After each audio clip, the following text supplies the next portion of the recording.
नमस्कार। अभी आपने जो क्लिप देखी उसमें इंडियन नेवी के जाबाज फाइटर्स ने एक रेस्क्यू ऑपरेशन कंडक्ट किया था सोमाली सी में, जिसमें उन्होंने एक ट्रेडिंग वेसल को बचाया। उसी की ये एक क्लिप है। साथ में इंडियन नेवी ने अभी रिसेंटली बहुत सारे रिकॉनाइसेंस व्हीकल्स और P8I एक रिकॉनाइसेंस वेसल है जिसको अभी रिसेंटली उन्होंने लगाया है। बहुत सारे missile destroyers, guided missile destroyers को भी रेड सी में पोस्ट किया है। क्या कारण है कि इंडियन नेवी एकदम से एक्सट्रीम एक्टिविटी इस इलाके में देखने को मिल रही है एंड कंसर्न्स क्या हैं इस इलाके में? रेड सी का इलाका क्यों अभी फिलहाल न्यूज में?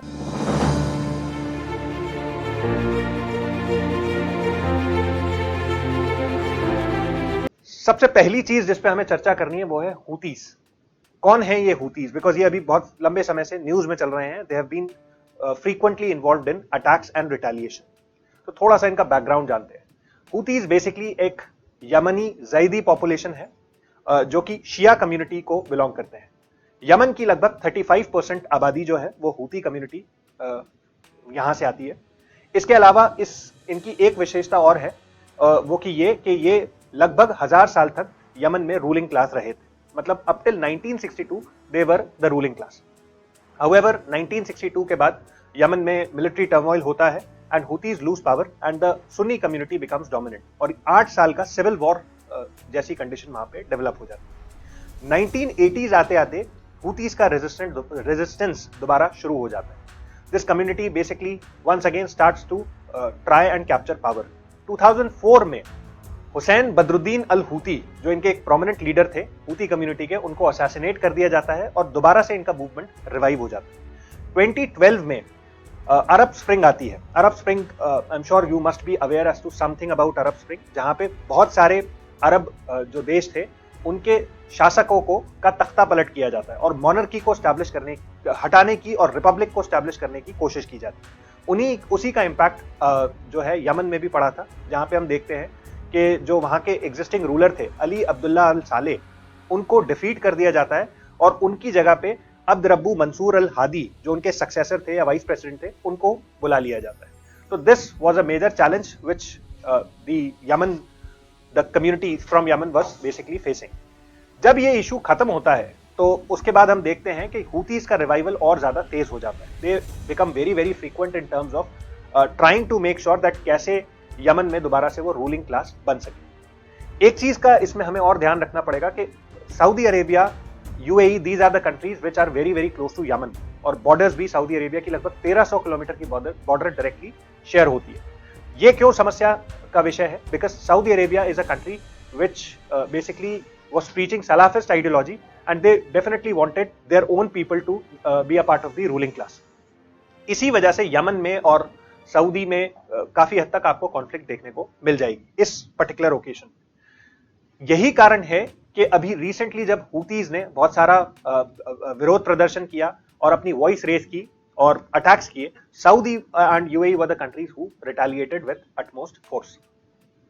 अब हमें ध्यान रखना होगा कि कैसे हूतीज के जो अटैक्स हैं, रीसेंट अटैक्स, वो डिफरेंट हैं सोमाली पायरेट्स के अटैक से। 2000 से लेकर 2016 का जो पीरियड था उसमें आप देखेंगे बहुत सारे सोमाली पायरेट्स के अटैक्स देखने को मिले।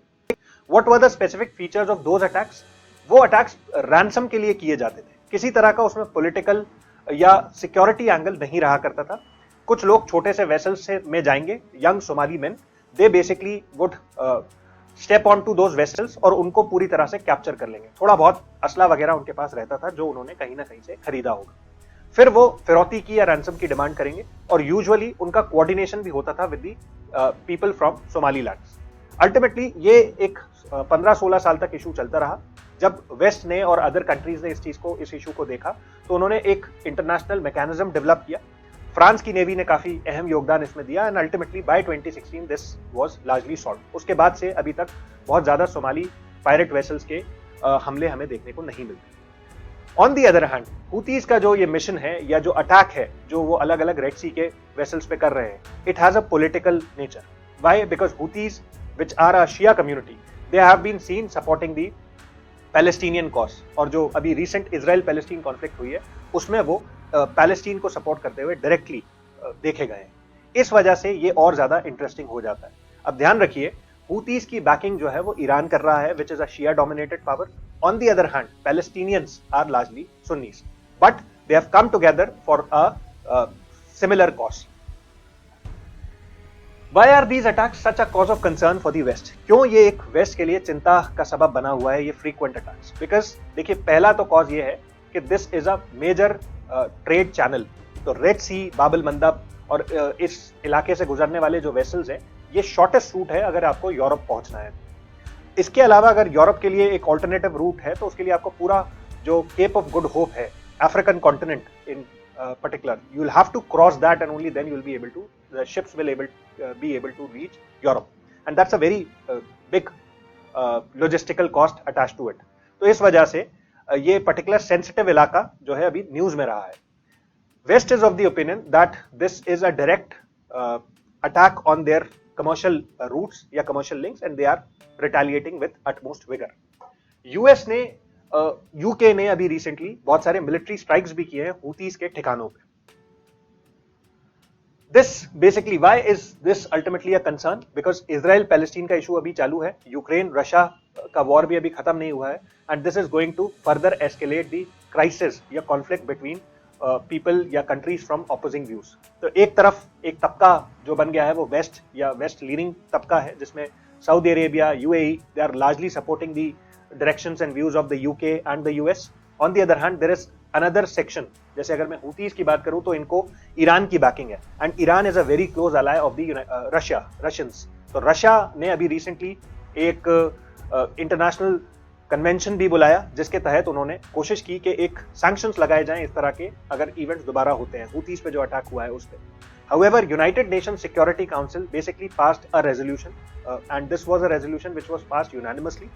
कोई विरोध नहीं हुआ है। हालांकि दो कंट्रीज थे जिन्होंने इसमें एब्सटेन जरूर किया है, which are Russia and China, because Russia and China usually have a soft कहना चाहिए इंक्लिनेशन टुवर्ड्स द हूतीज। तो this is going to be a very important issue because this still has not been resolved. The West Asian countries they are constantly in conflict with each other. इसमें आपको sectarian issues भी देखने को मिलेंगे, कुछ हद तक आपको रिलीजियस नेचर के इश्यूज भी हैं, and commerce is also involve in this particular issue. It's important from your international relations perspective, so please give a good reading on this particular topic. Thank you. Karachi.